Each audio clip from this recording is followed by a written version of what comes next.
جو صغیرہ گناہوں کے سوا بڑے بڑے گناہوں اور بے حیائی کی باتوں سے اجتناب کرتے ہیں، بے شک تمہارا پروردگار بڑی بخشش والا ہے، وہ تم کو خوب جانتا ہے۔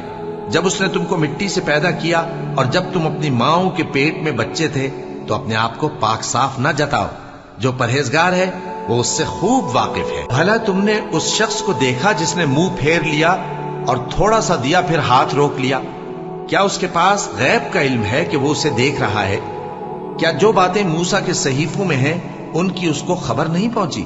اور ابراہیم کے صحیفوں کی جنہوں نے حق اطاعت اور رسالت پورا کیا، وہ یہ کہ کوئی شخص دوسرے کے گناہ کا بوجھ نہیں اٹھائے گا، اور یہ کہ انسان کو وہی ملتا ہے جس کے لیے وہ محنت کرتا ہے، اور یہ کہ اس کی محنت کا جائزہ لیا جائے گا، پھر اس کو اس کا پورا پورا بدلہ دیا جائے گا، اور یہ کہ تمہارے پروردگار ہی کے پاس پہنچنا ہے۔